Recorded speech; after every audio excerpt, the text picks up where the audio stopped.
അസ്സലാമു അലൈക്കും. Hello friends. അപ്പോൾ ഇന്ന് രാത്രി ഏകദേശം നമ്മൾ 8 മണിക്ക് നമ്മൾ നേരെ പോയത് ലുലു മാളിലൊക്കെ കേട്ടോ. ലുലു മാളിൽ കുറേ ദിവസമായി പോകണമെന്ന് വിചാരിക്കുന്നത്. എന്താണെന്ന് വെച്ചാൽ ഓണം ഓഫറാണ്, എന്ത് ഓഫറെന്ന് അറിയില്ല, 50% ഓഫറുണ്ട്. അപ്പോൾ നമ്മൾ ഫസ്റ്റ് ഡ്രസ്സിൻ്റെ കാറ്റഗറി, പിന്നെ മൊബൈലിൻ്റെ കാറ്റഗറി എത്ര വ്യത്യാസം ഡിഫറൻറ്റ് ഉണ്ടെന്നുള്ളത് നോക്കി, പിന്നെ വാച്ച് നോക്കി. അത് കഴിഞ്ഞ് നമ്മൾ നേരെ ബാഗ്, ഇലക്ട്രോണിക് ഐറ്റംസ് എല്ലാം ഉണ്ട്, അതിലൊക്കെ നോക്കി. പിന്നെ അത് വിട്ട് ഒഴിവാക്കി ഫുഡ് കുറച്ച് വാങ്ങാണ്ടായിട്ട് ഫുഡിൻ്റെ അടുത്ത് വന്നു. ഫിഷെല്ലാം കണ്ട്, പിന്നെ ചിക്കൻ കുറേ നോക്കി, ബീഫ് നമ്മൾ വാങ്ങണമെന്ന് വിചാരിച്ചു. പിന്നെ നമ്മൾ അവസാനം ചിക്കൻ വാങ്ങാൻ വിചാരിച്ചിട്ട് ചിക്കൻ്റെ കൗണ്ടർ കുറേ നോക്കി.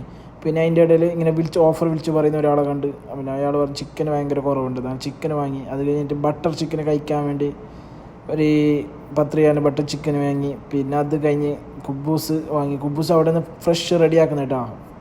അത് കഴിഞ്ഞ് നമ്മൾ കുറച്ച് ഈ കാഴ്ചയിലൊക്കെ കണ്ട് സാധനത്തിൻ്റെയൊക്കെ. പിന്നെ ബില്ല് ചെയ്യാൻ പോകുമ്പോൾ വലിയ ക്യൂ ആയിരുന്നു. ഞാനിപ്പോൾ അരമണിക്കൂറായി ക്യൂ പോസ്റ്റ്. പിന്നെ ഷോപ്പിങ്ങിന് ഒരു ഓഫറുണ്ട്, 50% ഓഫർ ഉണ്ടെങ്കിൽ കുറേ ഷോപ്പിംഗ് കാർഡ്. പിന്നെ അത് ലോഗിൻ ചെയ്ത് സെറ്റ് ചെയ്തിട്ട് ബില്ല് ചെയ്ത് നമ്മൾ നേരെ ബാക്കി നാളെ